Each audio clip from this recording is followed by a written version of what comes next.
ஜெய் சாய்ராம் ஜெய் சாய்ராம். ஓம் சாய்ராம். ஜெய் சாய்ராம். சாய்ராம் அருளால் எல்லாரும் நல்லா இருப்பீங்க.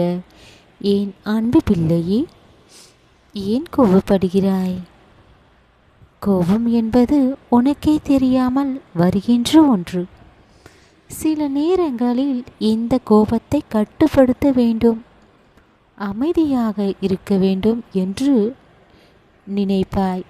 ஆனால் எதிரே பேசுபவர்களின் வார்த்தையும் சரி, செயல்களும் சரி, உன்னை அறியாமலே இந்த கோபத்தை அவர்களிடம் காட்டிவிடுகிறாய். ஆனால் பிள்ளையை இந்த கோபத்தை கட்டுப்படுத்தித்தான் ஆக வேண்டும். உன்னை வேணும் என்றே கோபப்படுத்தி பார்ப்பவர்களிடம் பொறுமையாக நடந்து கொள்ள வேண்டும். அவங்க உன்னை கோபப்படுத்தி பார்த்து அதில் சந்தோஷத்தை காண்கிறார்கள். நீயும் அவர்களைப் போல கோபப்பட்டால் அவர்களுக்கும் உனக்கும் என்ன வித்தியாசம் இருக்கு? பிள்ளையே, கோபப்படுவதனால் இணையாக நீயும் இருக்கக்கூடாது. உன்னை காயப்படுத்தி உன்னை சீண்டும் அந்த நபர்களுக்கு நீயும் அந்த செயலை செய்யக்கூடாது. பிள்ளையே, நீயும் ஒரு அளவுக்குத்தான் பொறுமையாக இருக்க முடியும். எதிரில் இருப்பவங்க இப்படி நினைப்பாங்க, கோபப்பட்டு பேசும்போது அவர்களுக்கு அடிமையாக இருப்பாங்கன்ட்டு நினைப்பாங்க. ஆனால் பிள்ளையே, நீ அடிமையாக இருக்கக்கூடாது, அவர்களுக்கு பயந்தும் இருக்கக்கூடாது.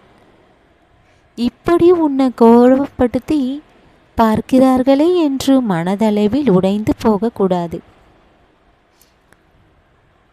நீயோ என்னதான் பேசுகிறாங்க என்று அவங்க பேசுகிறத அமைதியாக கோபத்தை கட்டுப்படுத்தி அவங்களுக்கு என்ன பதில் சொல்ல வேண்டுமோ அதை பொறுமையாக அமைதியாக சொன்னால் உனக்கு எதிரே உள்ளவர்களுக்கு நீ அமைதியாக அவர்களுக்கு பதில் சொல்கிறத பார்த்து அவர்களும் உன்னை பார்த்து திருந்தட்டமே பிள்ளையே. நீயும் அவர்களுக்கு நிகராக பேசினால் கோபம் கண்ணை மறைக்கும். உனக்கே தெரியாமல் சில வார்த்தைகளை பேசிவிடுவாய். பிறகு பேசிய வார்த்தைகளை தலைகீழாக நின்றாலும் அதை சரி செய்ய முடியாது.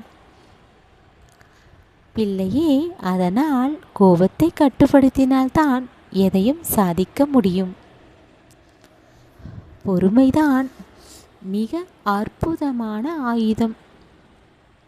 அதை தவிர கோபப்படுவதால் உன் பொறுமையை இழந்து விடுவாய்.